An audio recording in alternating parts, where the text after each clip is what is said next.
ग्याल्से लाग्लेन सोधुनमा अर्थात् 37 बोधिसत्वचार्य अभ्यास ग्रन्थ महायान बौद्ध दर्शनमा आधारित ग्रन्थ हो। यसको मूल रचनाकार ग्याल्से डुल्छु थेग्मे जिनपुत्र रजतजल असङ्ग हुनुहुन्छ। यसलाई जिनपुत्र अभ्यास पनि भनिन्छ। जिनपुत्र र बोधिसत्व यी दुवै एउटै हो, तर नाम मात्र फरक हो। बोधिचित्त उत्पन्न गरेर महायानी धर्म अभ्यास गर्नेहरूलाई जिनपुत्र वा बोधिसत्व भनिन्छ।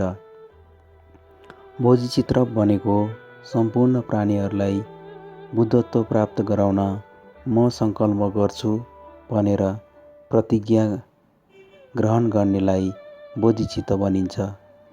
यसको अर्थ समस्त प्राणीहरूलाई दुःखबाट मुक्त गरेर सदा सुख दिलाउँछु भन्ने प्रतिज्ञा हो।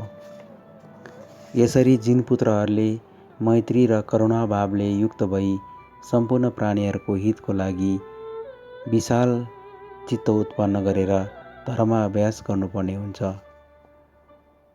अब 37 बोधिचार्य जिनपुत्र अभ्यासको बारेमा 37 बुँदा विस्तारमा बताउँदैछु। यस ग्रन्थलाई राम्ररी श्रवण चिन्तन गरेमा ठुलो लाभ हुनेछ।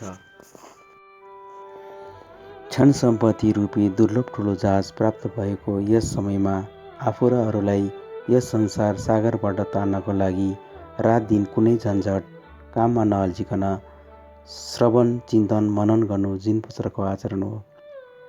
आफन्तको पक्षमा माया ममता पानीको प्रवाह झैँ बग्ने, शत्रुको पक्षमा रिस अग्निज्वाला जस्तै बल्ने, हेर देय अर्थात् नराम्रो अशिष्टाचार व्यवहार छोड्न र राम्रो शिष्टाचार व्यवहार लिन बिर्साउने मोहरूपी अन्धकारयुक्त आफ्नो जन्मभूमिलाई त्याग्नु जिनपुत्रको आचरण हो।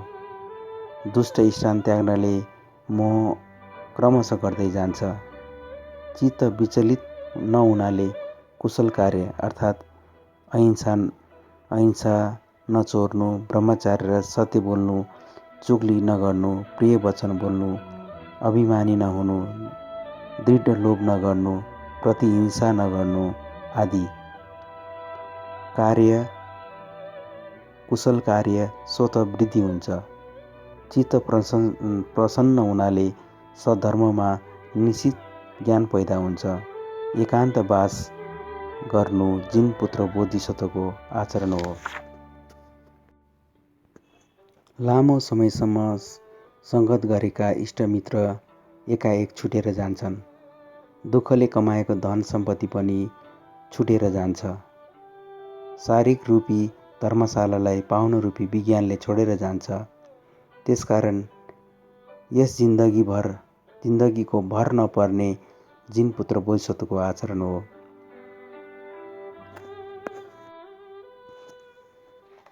जोसँग सङ्गत गर्दा 3 विष अर्थात् राग द्वेष मोह फैलेर आई श्रवण चिन्तन मनन कार्य विनष्ट भई मैत्री र करुणाको भावना अवृद्ध हुन पाउँदैनन्, त्यस्ता दुष्ट मित्रको सङ्गत त्याग्ने जिनपुत्र बोधिसत्वको आचरण हो। जसको सेवन गर्दा पाप क्षीण भएर जान्छ, शुक्ल पक्षको चन्द्रमा झैँ गुण बढेर आउँछ, त्यस्ता कल्याण मित्रलाई आफ्ना शरीरभन्दा पनि प्यारो गरी राख्ने जिनपुत्र बोधिसत्वको आचरण हो। आफै पनि संसाररूपी कारागारको बन्धनमा परेको लौकिक देवताले कसलाई बचाउन सक्छ? त्यसैले जसमा शरण गर्दा झुकिनु पर्दैन, त्यस्ता त्रिरत्नको शरण जाने जिनपुत्रको आचरण हो। अति असहनीय दुर्गतिको दुःख पाप कर्मको फल भएको कुरा शाक्यमुनि भगवान बुद्धले भनेका छन्। त्यसैले ज्यान गए पनि पाप कर्म कहिले नगर्ने जिनपुत्र बोधिसत्वको आचरण हो। 3 लोकको सुखशैल घाँसका टुप्पोको सिज जस्तै एकै छिनमा बिलाएर जाने विनाशशील वस्तु हो, तसर्थ कहिल्यै विनाश नहुने निर्वाण पदको परम पद चाहना गर्ने जिनपुत्र बोधिसत्वको आचरण हो। अनादिकालदेखि मलाई माया गर्ने आमा दुखी भइरहँदा म आफू मात्र सुखी भएर के गर्नु। त्यसैले अनन्त असङ्ख्य प्राणीको उद्धारको लागि बोधिचित्तोपात गर्ने जिनपुत्र बोधिसत्वको आचरण हो। सम्पूर्ण दुःखहरू स्वार्थको कामनाबाट पैदा हुन्छन्। सम्यक सम्बुद्धको उत्पत्ति परार्थ अर्थात् आफूभन्दा अरू ठुलो, त्यसैले अरूको सेवा गर्नुपर्छ भन्ने परार्थको चिन्तनबाट हुन्छन्। त्यसैले आफ्ना सुखसँग अरूको दुःख राम्ररी साट्ने जिनपुत्र बोधिसत्वको आचरण हो। कसैले ठुलो लोभमा परी आफ्नो धन सम्पत्ति सबै हरण गरेर लिन लाग्यो भने तापनि आफ्नो जीवधन र त्रिकालको पुण्य सबै त्यसलाई परिणामना गर्ने जिनपुत्रको आचरण हो। आफ्नो सानो गल्ती नहुँदा नहुँदै कसैले आफ्नो शिर नै काट्न लागे पनि कारणवश त्यसको पाप आफैमाथि लिने जिनपुत्रको आचरण हो। कसैले आफूलाई अत्यन्त अप्रिय बोल्दै त्रिहासास लोक ढाक्ने गरी कराए पनि मैत्रीको भावनाले फेरि तिनैको गुणगान गर्ने जिनपुत्रको आचरण हो। कसैले धेरै मानिस जम्मा भएको ठाउँमा दोष खोतली खोतली अपशब्द बोले तापनि कल्याण मित्रको भावनाले त्यसलाई सविनय प्रणाम गर्ने जिनपुत्रको आचरण हो।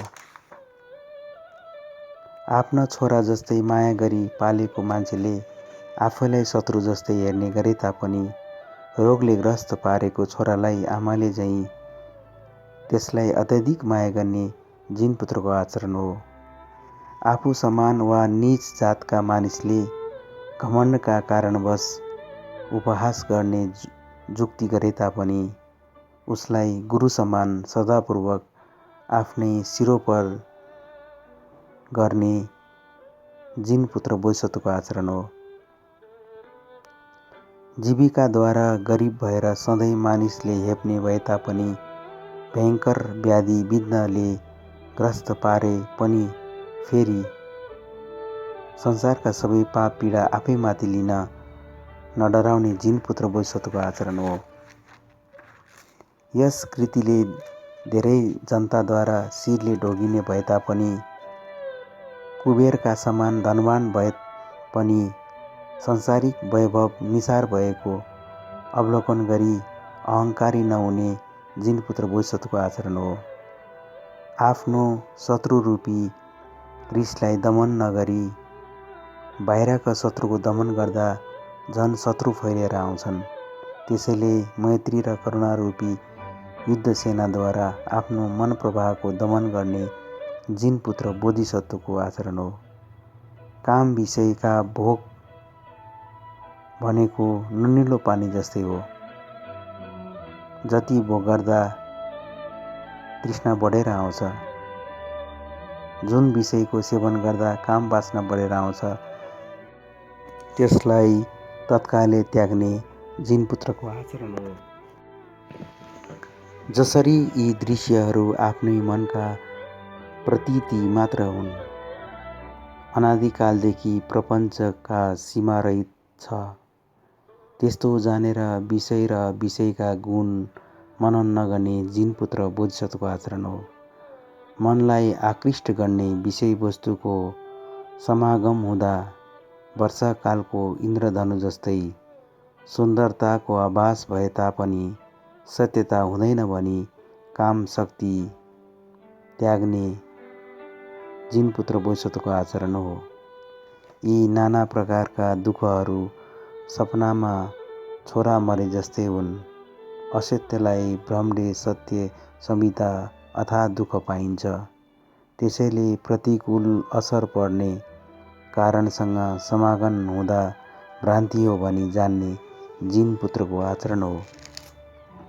बोधीको चाहना गर्नेले शरीर पनि छोड्नुपर्छ भने बाहिरी वस्तुको त्याग गर्न त के कुरा भो र। त्यसैले प्रत्युपकार र प्रतिफलको आशा नराखी दान दिने जिनपुत्र बोधिसत्वको आचरण हो। शीलको अभावमा स्वार्थ पनि सिद्ध नहुने हुँदा परार्थ साधनाको चाहना गर्नु हास्यवत कुरा हो। त्यसैले संसारिक भोगविलासको उद्देश्य नराखी शील पालना गर्ने जिनपुत्र बोधिसत्वको आचरण हो। पुण्य सम्पत्ति चाहने बोधिसत्वको लागि सबै बाधा विघ्नहरू रत्न निधि समान हुन्। त्यसकारण कसैप्रति बाधा विरोध नभएका क्षन्तिको भावना गर्ने जिनपुत्रको आचरण हो। स्वार्थ मात्र सिद्ध गर्ने श्रावक र प्रत्येक बुद्धले पनि टाउकोमा लागेको आगो टक्टक्याउने जस्तो प्रयत्न गरेको देख्दा समस्त जगतको निम्ति गुण उत्पन्नका स्रोत बन्ने ब्रिय आरम्भ गर्ने जिनपुत्रका आचरण हो। समथ एकाग्रचित्त प्रयुक्त विपश्यनाले क्लेशको विनष्ट हुने कुरा जानी चार रूपबाट राम्ररी पार भएको ध्यान भावना गर्ने जिनपुत्रको आचरण हो।